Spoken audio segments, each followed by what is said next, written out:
Hi everyone, I received some question from German magazine Rohade. There is like 15 questions and I decided to record my answers to share it with more people.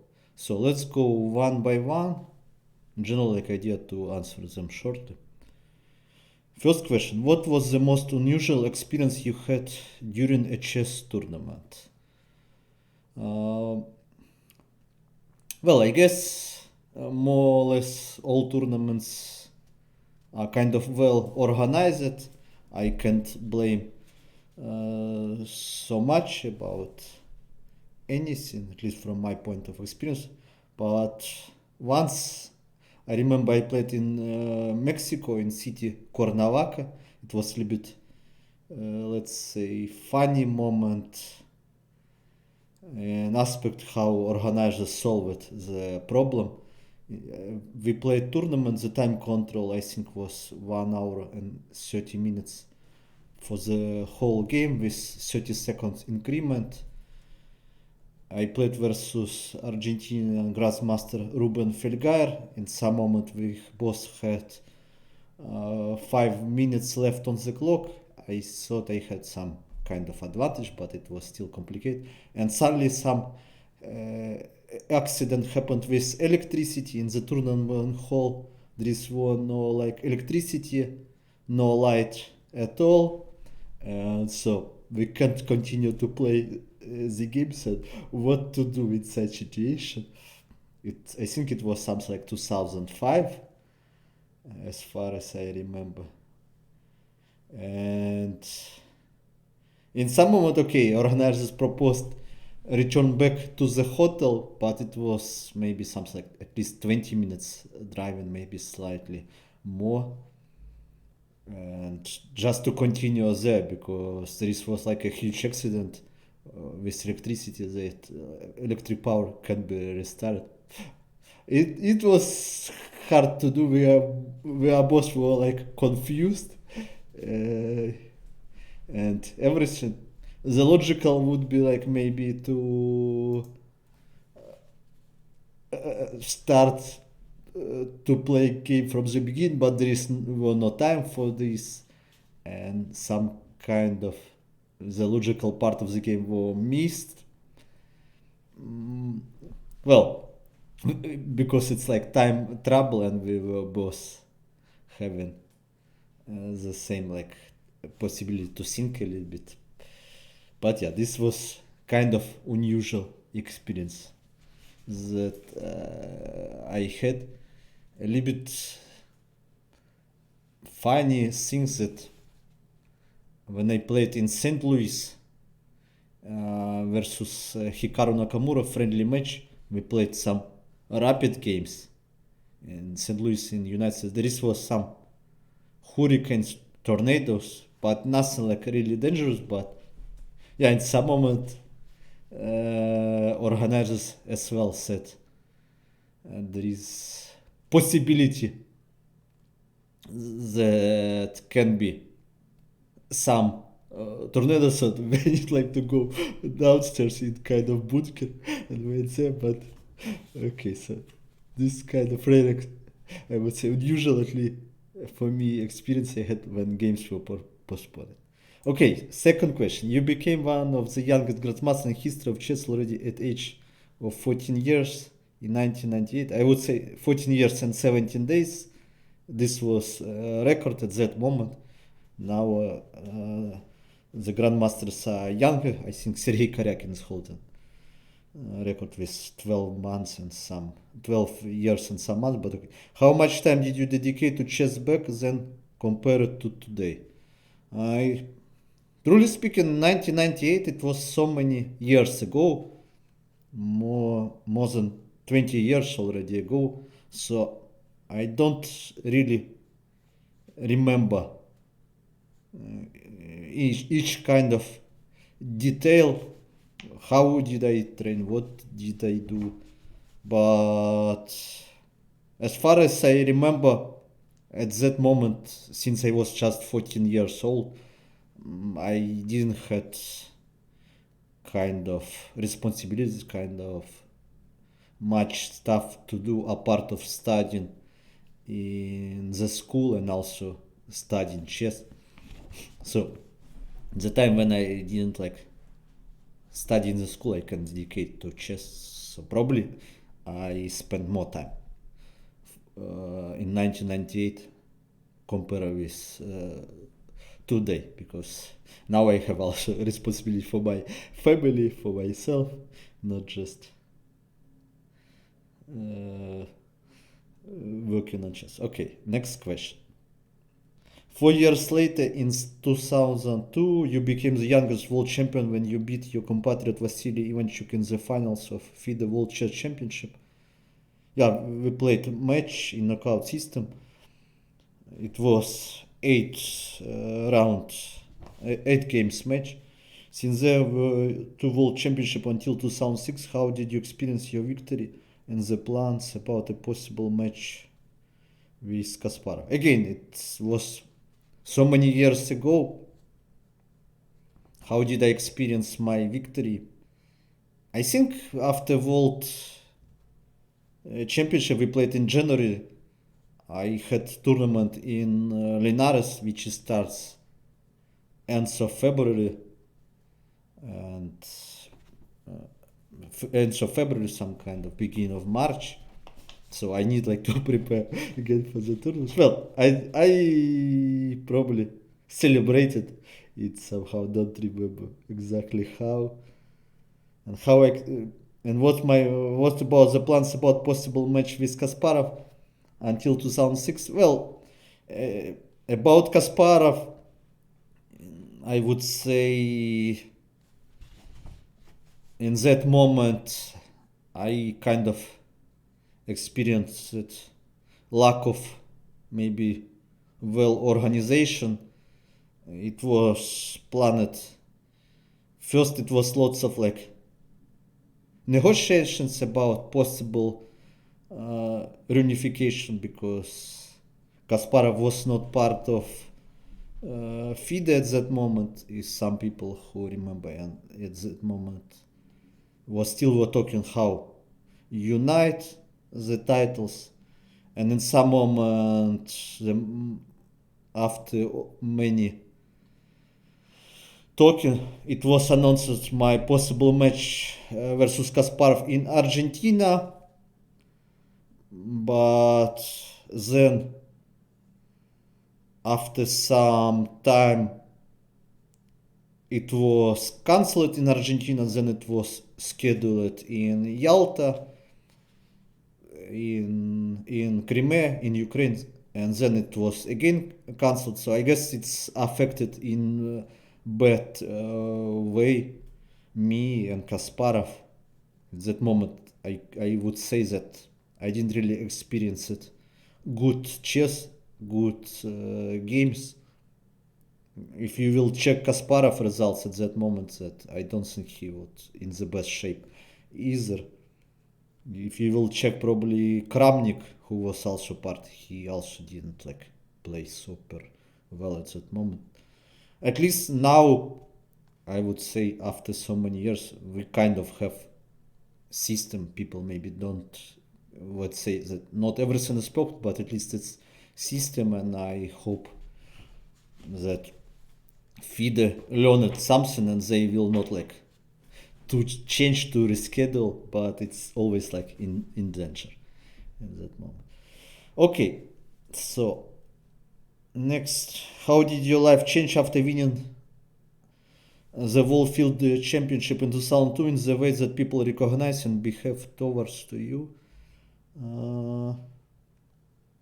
Well, at that moment, from my point of view, well, it was totally, of course, unexpected in some kind of stuff, because no one became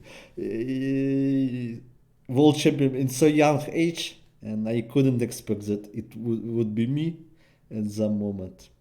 I was living in really small city, Kramatorsk, and yeah, I remember when I come back home, like people were even waiting on the train station. It was like lots of people. I was kind of scared. I would say, oh my god, what I became kind of celebrity. But then I just don't know. I had, I think, more or less normal. I was trying to have normal life. I guess at that moment there is one I know like Facebook, Instagram, Twitter. Like people really care so much about each kind of follower, etc. I just wanted to continue my life normally. Then I moved to big city, to Ukrainian capital Kiev, and people still recognize me there. But okay, city is much bigger, and then it's kind of, I would say, more like privacy I had at that moment.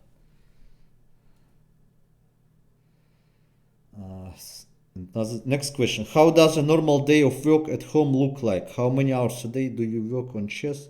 And more importantly, what are you working on?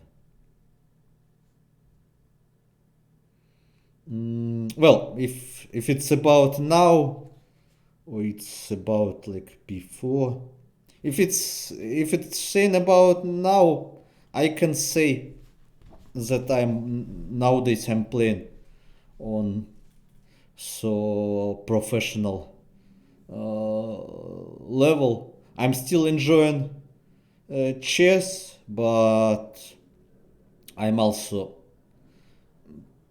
trying to dedicate not only like to play chess professionally, also trying like to share my experience with people about chess. I also have some family responsibilities, etc.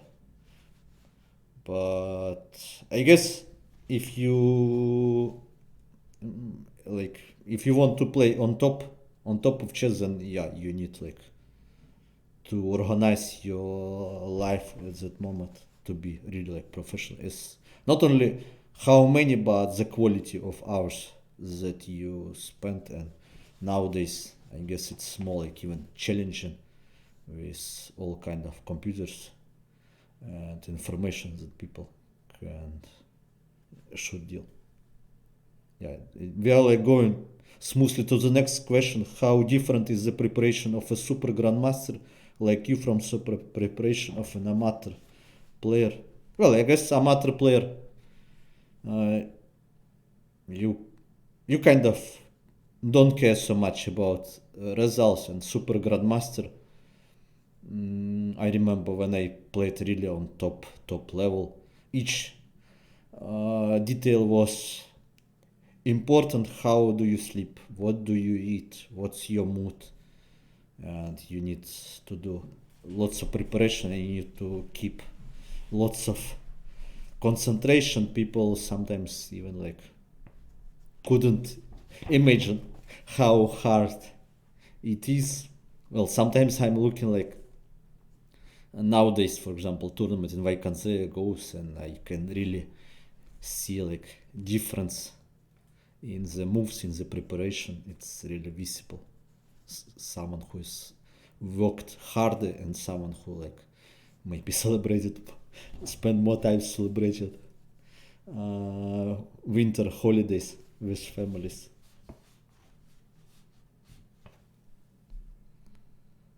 How many hours do you normally prepare before a game, or in the work is already done when you come a tournament? Well, of course, lots of work should be done before the tournament, because during tournament the time is still limited and you need to have like energy.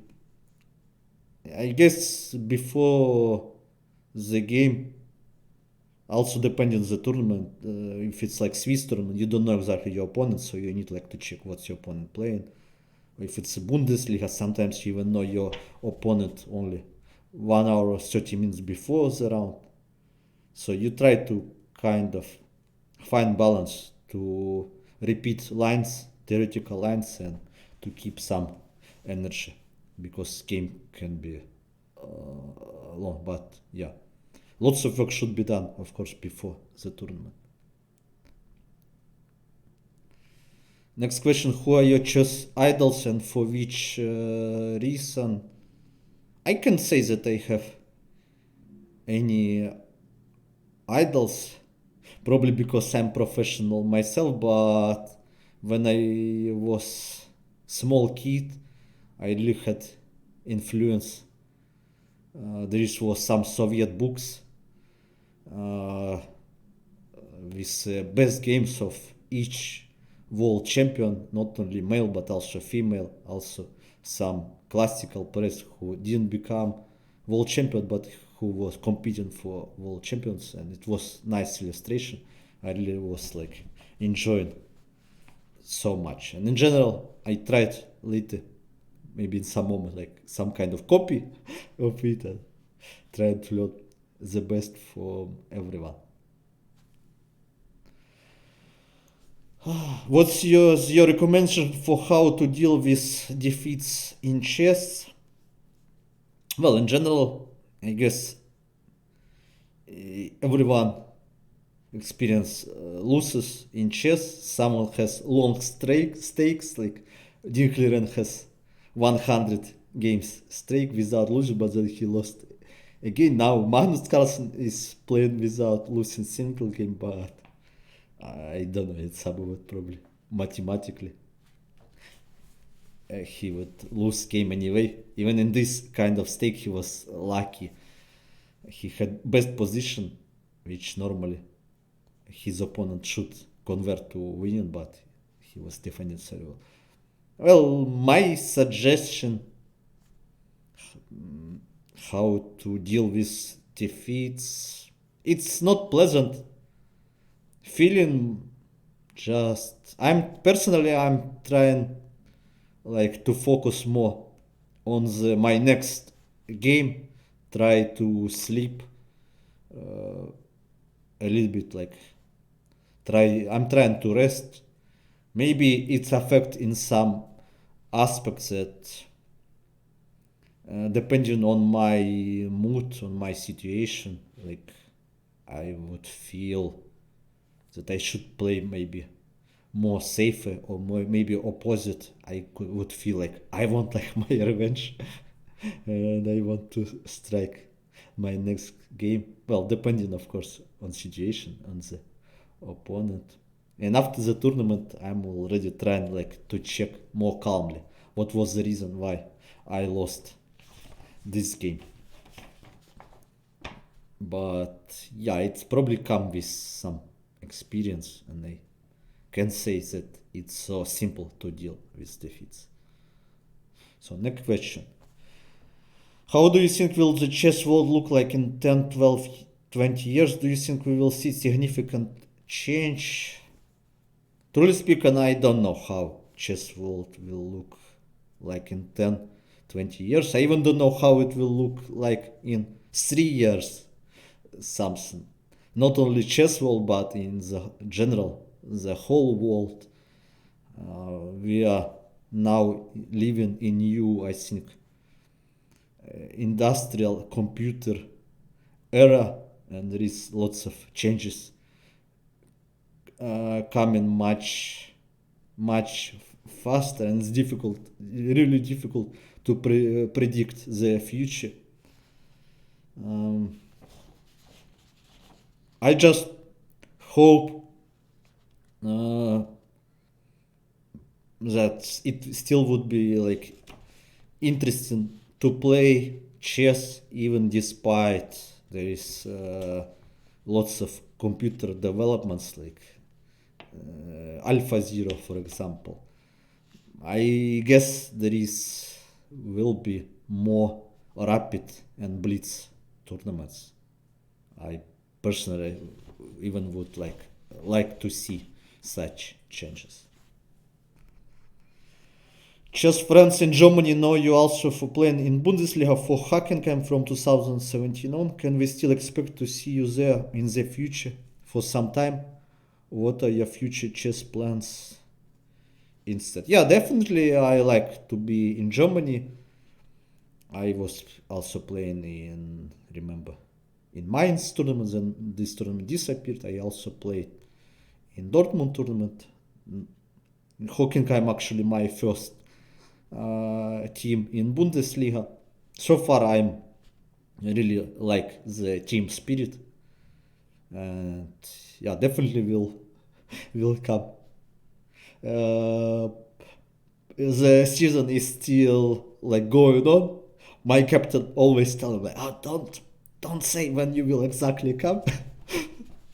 Because we need to keep our line in secret that our opponents couldn't prepare well. But definitely I will come. So, so see you guys. Would be nice to see you. We can come. We can have like talks, make photos, etc. Have my beer as well. What do you like to do besides chess?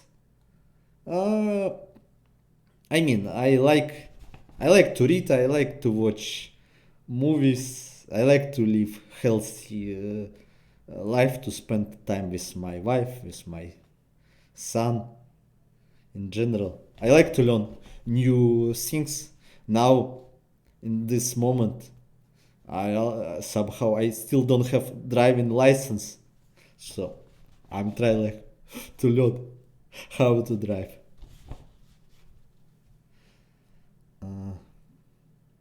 Did you always want to become a chess professional, or did you consider working in a regular job? Well, this is like two questions in one question. About did I always want to become a chess professional? I can say that I always want to become a chess professional. It's just somehow come to me smoothly. I was studying in the school, then I studied in the university, but so far since I became world champion and grandmaster so early, for me it was no like more so much like doubts to become or not become chess professional. It's working for me. It gives me joy, and if it's well paid, I thought it's kind of nice to be chess professional. Why not to use this chance? And about consider working in a regular job. I mean, if I not, I can understand some parents. I about they worrying about their children's what their life is going to be, and yeah, probably if you are not grandmaster at age 14, 16, that it's kind of late for you nowadays to become chess professional, and probably you should try to learn new skills to but for me also I don't know what about saying about regular job. I don't really understand what means term of regular job. Personally, I'm open-minded. I'm open-minded to learn new skills, and I'm just would be happy to do something useful for people in general. And I'm not like consider like I don't want personally I don't want like to go just to the office well, if it's needed, I don't mind to go, but just go for going like people. Some people have regular job, wake up 7 o'clock in the morning, come back 6 o'clock in the evening. I guess it's also important that you really like what you do, and it's kind of you are doing stuff that's useful for the people. For example, my wife, she is freelancer and she is professional interpreter translator, and she also professional vocal singer. Just recently she was singing with her band in Madrid, in Zamora, in Palencia. So I guess everyone find their own way in this life, and you can be definitely a chess professional as well. I don't see why it's not can be your regular job as well. What is your recommendation in terms of analyzing with a computer? I can say that I'm such a huge expert with computers in general. For me, computer is like a partner, like a coach. If I have some doubts, some question, I can always consult with computer. The problem is computer is still not explaining so well why he suggests one move and not another one. So we kind of this conversation, let's say. And for me, it's also interesting to see how other people like working with computers, and all the time there is progress with engines. Now we have like Stockfish already, I think 11, and AlphaZero, Lila. In my time, when I remember in 2002 when I became world chess champion, I'm only used computer uh, to, instead of bringing books, I had like a database to check games of my opponent. And even in that moment, database was not really huge, but computer was slowly, and I needed something like maybe 30 minutes to search the games on my computer with MS-DOS version. Someone who remember. Now there is lots of progress. And last question. In short words, which general advice can you give our readers to improve their skills in the following parts of the game? Opening, middle game, end game. Well, about end game, there is lots of chess books, theoretical books. I guess you should do some also test practices. There is lots of online. In Germany, there is, I think, Carsten Müller, Dr. Carsten Müller from Chessbase. He do like regular shows. Before it was Dvoretsky. About opening, everyone has different tastes. Someone try to play more aggressive opening. Someone likes to play lots of opens. Again, this is like personal. Again, there is like lots of books, lots of games. Of course, you can learn on your own, but it's always nice to have some partner, some coach as well. About middle game, I guess middle game and opening sometimes connected because of you learn pawn structure, typical plans. For the middle game, maybe you should also learn calculate well variation. There is also books about this.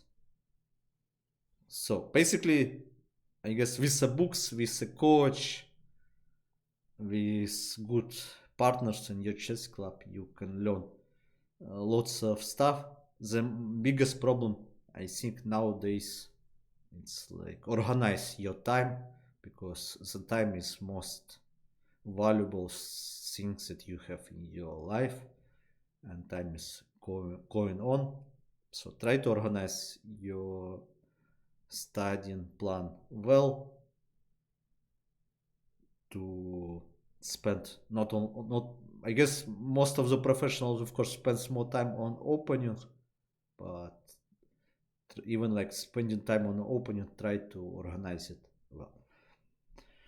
Okay guys, this was all 15 questions.